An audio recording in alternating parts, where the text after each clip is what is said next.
Bonjour à toutes et à tous, bienvenue à On en parle, le podcast audio et maintenant vidéo de la rédaction d'Espace Social Européen. Cette semaine, nous avons un invité exceptionnel, le président du LEM, Frédéric Collet. Bonjour Président.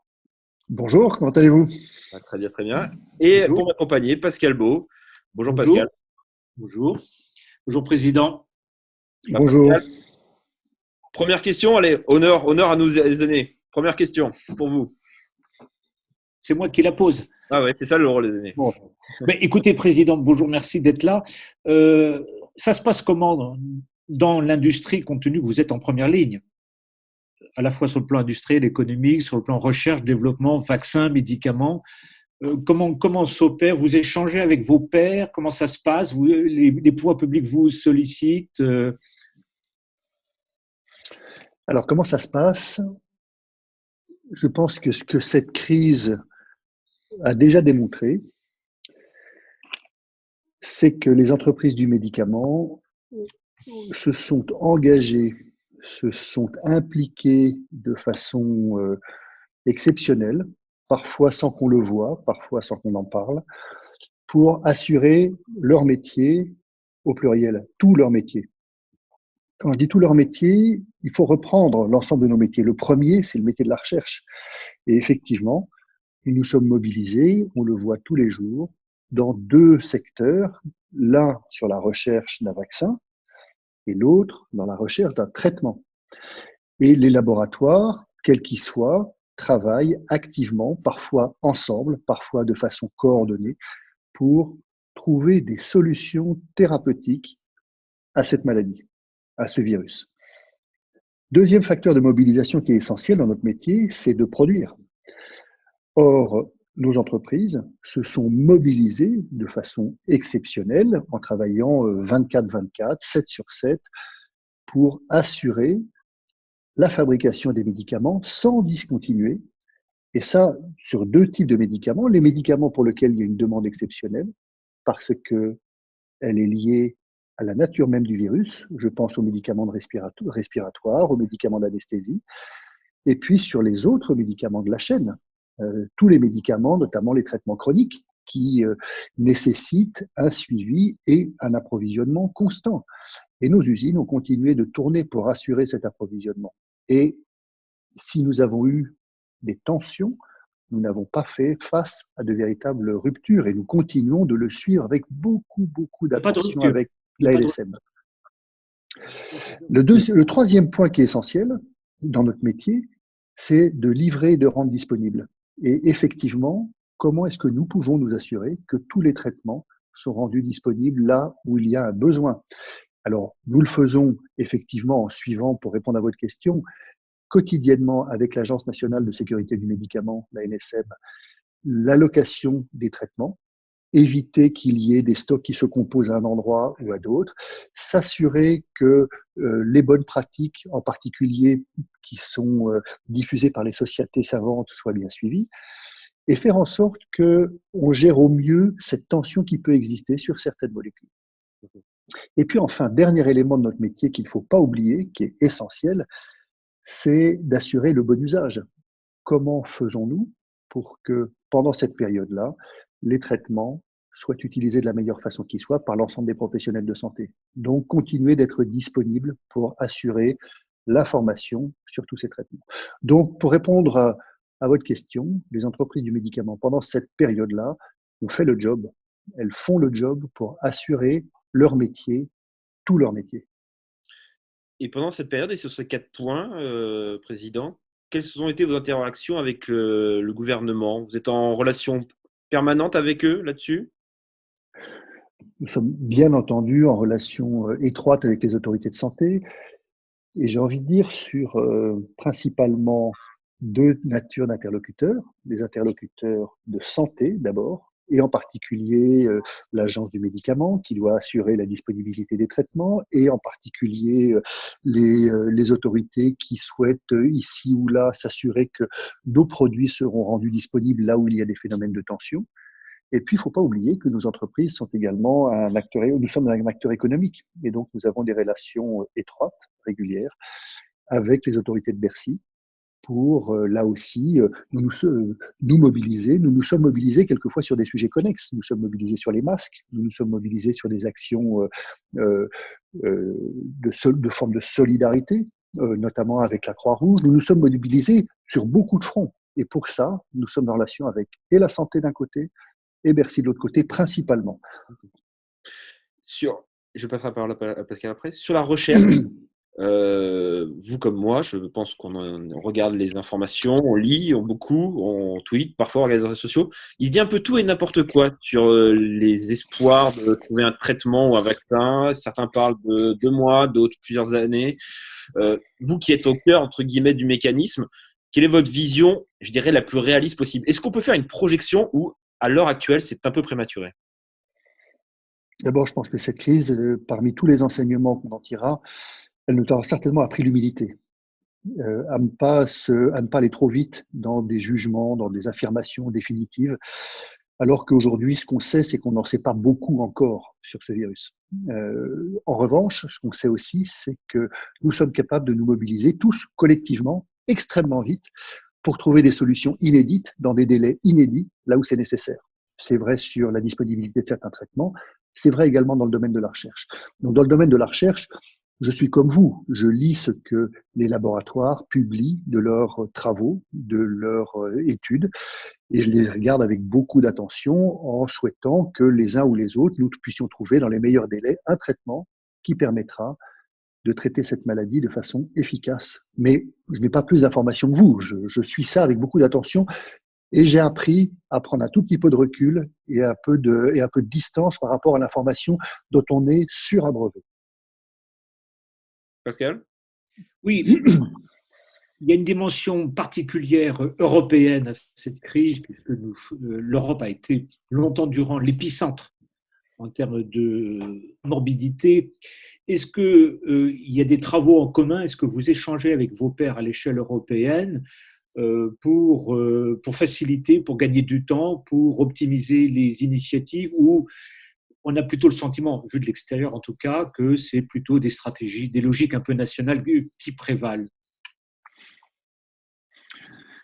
Écoutez, sur le sujet européen, je pense que d'abord, on a vu que les États, et singulièrement la France, cherchaient absolument à se mobiliser pour trouver une solution européenne. Et la solution européenne, elle est de 2 ordres. Elle est d'abord d'ordre économique, pour être dans les meilleures dispositions pour relancer la machine et éviter, au moment où certains secteurs sont déjà à genoux à terre, voire les deux dans certains cas, et quand d'autres sont effectivement dans une meilleure dynamique, bref, que ces sujets-là puissent être abordés de façon européenne. Et je crois que la France s'est beaucoup mobilisée, le président de la République lui-même s'est beaucoup mobilisé sur le sujet. Maintenant, la question qu'il faut se poser, c'est sur quoi, en particulier des entreprises comme les nôtres, pourraient, voire devraient se mobiliser.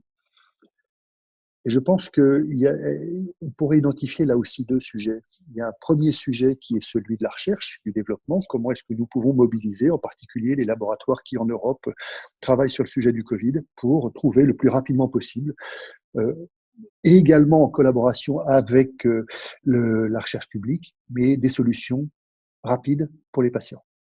Pour les patients, d'ailleurs, un point qui est important que je veux souligner, c'est que cette crise, elle nous aura aussi appris que nous sommes tous patients et que nous sommes potentiellement tous concernés. Cette crise, ce virus touche tout le monde de façon tout à fait, on a envie de dire, quasi équitable. Quel que soit le pays, bon, bien sûr des différences d'âge, mais nous sommes vraiment tous concernés potentiellement. Donc il y a un premier enjeu, c'est la mobilisation des entreprises de santé pour, ensemble, en Europe, mais dans le monde, mais notamment en Europe, trouver une solution. Et puis il y a un deuxième sujet dont on parle beaucoup pour l'instant, qui est celui de la gestion de ce qu'on appelle l'indépendance sanitaire. Alors on parle beaucoup d'indépendance énergétique, on l'a souvent entendu dans ces dernières années. Maintenant, l'indépendance sanitaire, c'est un sujet. Est-ce que nous devons nous préserver et faire en sorte que nous soyons moins dépendants d'autres pays, et en particulier de pays d'Asie? Et ça, c'est un sujet qui est très important Et il n'est pas question d'aborder un sujet comme celui-là sur un angle national, pas quand on est un pays de 65 millions d'habitants. C'est absurde. C'est donc au niveau européen que ça peut se faire. D'abord parce que jamais nous ne serons capables de reconstituer au niveau national cette autonomie dont nous avons besoin, et puis d'autre part que nous devons nous appuyer sur ce que l'Europe peut apporter en termes de coordination, d'échange. Et donc, cette notion d'indépendance sanitaire, pour moi, elle doit évidemment être abordée et prise en compte sur un plan européen plus large.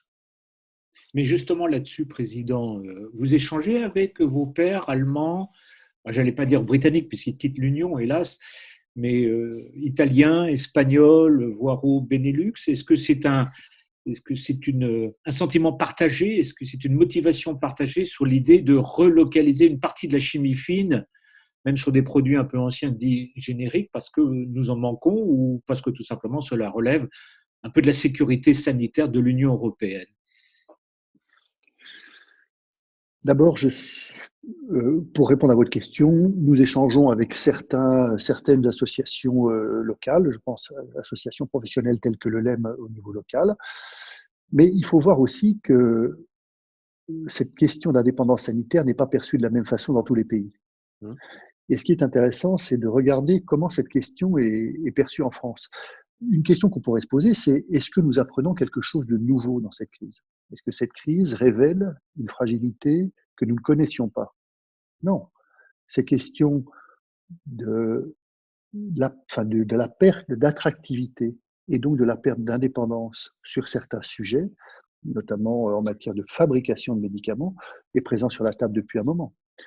Le fait que la recherche clinique, qui doit être absolument intégrée à la problématique, doivent continuer de se renforcer en France pour assurer l'attractivité de nouveaux essais est absolument présente. Donc ces questions, et la liste est longue, mais ces questions ne sont pas très nouvelles, et nous les connaissons, et un certain nombre de ces sujets sont assez spécifiquement français. Et donc nous avons également des solutions françaises à trouver. Et donc, si je suis votre raisonnement, ce qui est tout à fait exact, parce que c'est vrai que ça fait plusieurs années que vous faites remonter ces problématiques, est-ce que on peut penser, on a eu l'épisode de la pénurie de médicaments il y a à peu près qui a commencé il y a un an, je parle médiatiquement, en tout cas aux prises de conscience des pouvoirs publics. Il n'y a pas forcément eu derrière, ça n'a pas déclenché ce que vous escomptiez, notamment en termes je dirais, de nouveaux modèles de conceptualisation des parcours, de la logistique et autres. Est-ce que vous pensez que la crise, la gravité de cette crise, va peut-être cette fois-ci faire que cette fois-ci, on va passer sur, entre guillemets, le modèle d'après?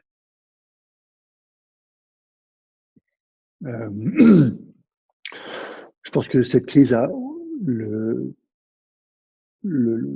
comment dire, une des contributions de cette crise est de révéler ça peut-être encore plus fortement qu'auparavant. Et donc, effectivement, de révéler à quel point ces questions d'indépendance sanitaire sont importantes.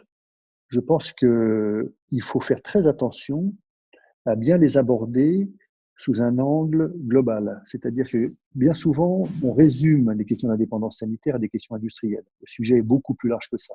C'est l'ensemble de la chaîne de conception et de mise à disponibilité d'un médicament qui est en question. Ça commence avec l'attractivité de la recherche, ça continue avec le développement et donc la recherche clinique, ça continue avec la fabrication et ça se termine enfin avec l'accès des patients, de tous les patients, à l'innovation.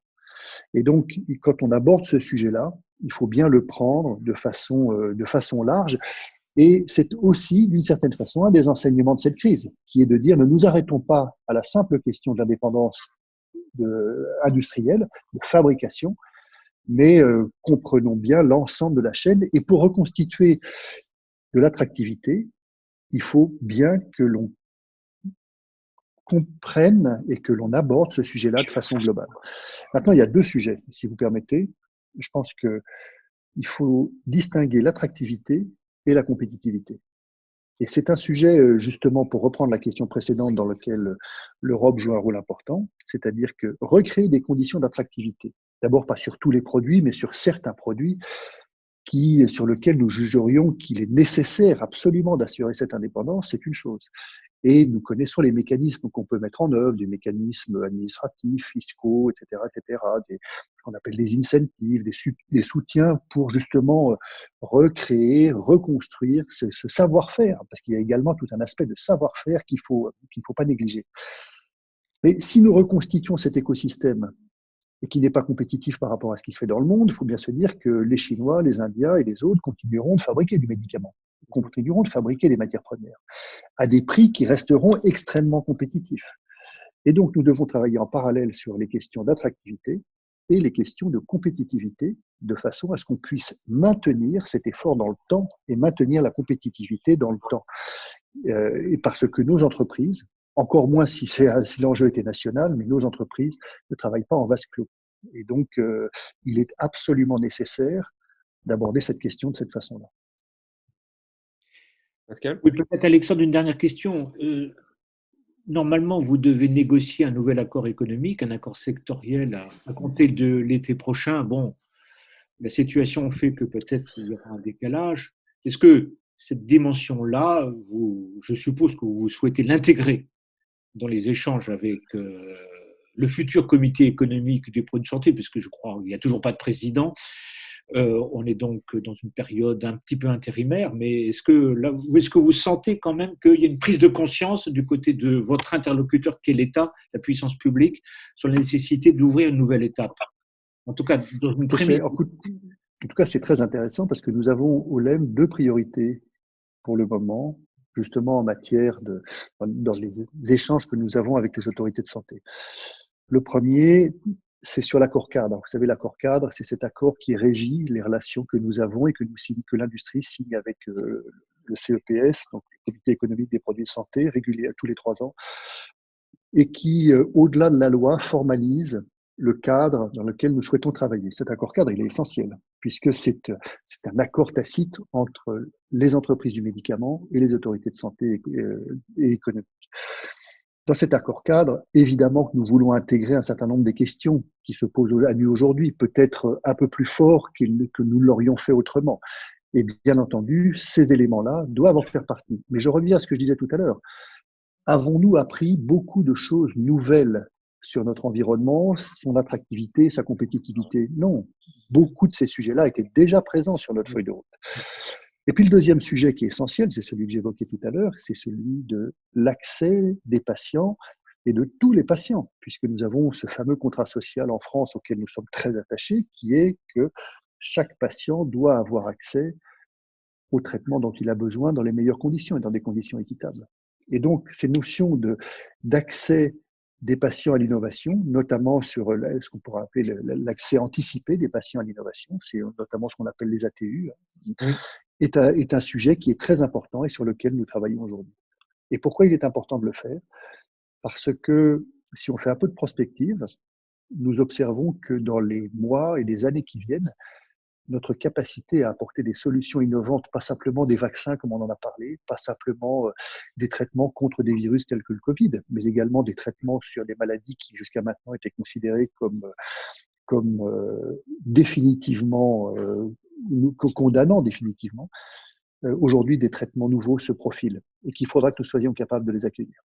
Donc ces 2 sujets sont prioritaires. L'accord cadre pour définir le cadre de nos relations avec l'État et les autorités de santé économique, et également les conditions dans lesquelles les traitements innovants seront rendus disponibles dans les meilleures conditions de délai et de qualité aux patients qui les attendent. Merci beaucoup, Président. En tout cas, j'invite nos lecteurs, nos abonnés à lire l'Espace social européen du mois de février, où on vous a donné la parole et vous avez beaucoup abordé cette question, notamment des progrès fulgurants à venir sur l'innovation thérapeutique, notamment en cancérologie. Vous en aviez abondamment parlé avec nous et je pense que les progrès seront toujours là, malgré la crise et malgré le Covid. Merci beaucoup, Président Collet. Merci beaucoup et merci pour votre invitation. Avec grand plaisir. Merci, Pascal. Merci à tous nos auditeurs ou spectateurs, en tout cas téléspectateurs. Et on se retrouve la semaine prochaine pour un autre entretien dans le cadre de Parlons-en. Merci beaucoup. À très bientôt. Au revoir.